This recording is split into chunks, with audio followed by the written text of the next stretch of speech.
ओम गंग गणपते नमो नमः। श्रीमद् वाल्मीकि रामायण 38वां सर्ग। राजा सगर के पुत्रों की उत्पत्ति तथा जग की तैयारी। विश्वामित्र जी ने मधुर अक्षरों से युक्त कथा से राम को सुनाकर फिर उनसे दूसरा प्रसंग इस प्रकार कहा। वीर, पहले की बात है, अयोध्या में सगर नाम से प्रसिद्ध एक धर्मात्मा राज्य करते थे। उसका कोई पुत्र नहीं था, अतः वे पुत्र प्राप्ति के लिए सदा उत्सुक रहा करते थे। श्री राम विदर्भ राजकुमारी केशिनी राजा सगर की जेठ पत्नी थी। वे बड़ा धर्मात्मा और सत्यवादिनी थी। सगर की दूसरी पत्नी का नाम सुमति था। वह अष्टनेमी कश्यप की पत्नी तथा गरुड़ की बहन थी। महाराजा सगर अपने दोनों पत्नियों के साथ हिमालय पर्वत पर जाकर भृगुप्रश्न नामक शिखर पर तपस्या करने लगे। 100 वर्ष पूरा होने पर तपस्या द्वारा प्रसन्न हुए सत्यवादियों में श्रेष्ठ महर्षि भृगु ने राजा सगर को वर दिया। निष्पाप नरेश, तुम्हें बहुत से पुत्रों की प्राप्ति होगी। पुरुष पर्व, तुम्हें संसार में अनुपम कृति प्राप्त करोगे। तात, तुम्हारी एक पत्नी तो एक ही पुत्र का जन्म देगी, जो अपनी वंश परंपरा का विस्तार करने वाला होगा, तथा दूसरी पत्नी 60,000 पुत्रों की जननी होगी।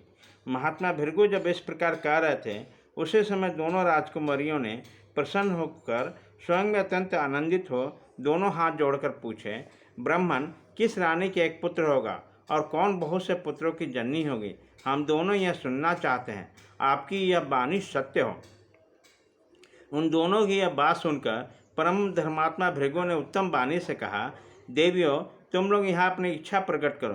तुम्हें वंश चलाने वाला एक ही पुत्र प्राप्त हो अथवा महान बलवान यशस्वी एवं उत्पन्न उत्साही बहुत से पुत्र।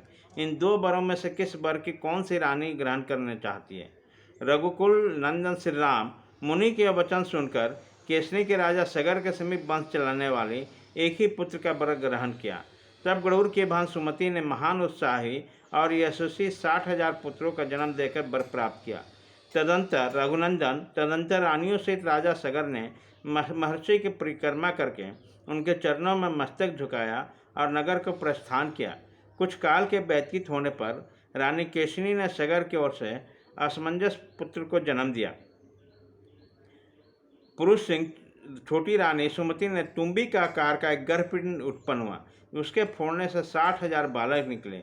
उन घी से भरे हुए घड़ों में रखकर धाइयाँ उनका भरण पोषण करने लगी। धीरे धीरे जब बहुत दिन बीत गए तब सभी बालक युवावस्था को प्राप्त हुए।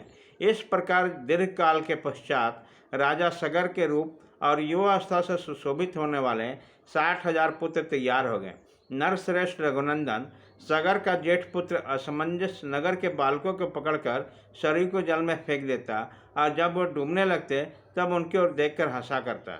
इस प्रकार पापाचार में प्रवृत्त हो जब वह सत्पुरुषों को पीड़ा देते और नगर निवासियों का हित करने लगे, तब पिता ने उसे नगर से बाहर निकाल दिया। असमंज के पुत्र का नाम था असुमन। वह बड़ा ही पराक्रमी और सबसे मधुर वचन बोलने वाला था तथा सब लोगों का प्रिय था। नरश्रेष्ठ, कुछ काल के अनंतर महाराज सगर के मन में निश्चित हुआ, मैं यह करूं। तब यह दृढ़ निश्चय करके वेदवेता नरेश अपने उपाध्यायों के साथ जग की तैयारी में लगे। इस प्रकार श्री वाल्मीकि निर्मित आस रामायण आदि काव्य के बाल कांड में 38वां सर्ग पूरा हुआ।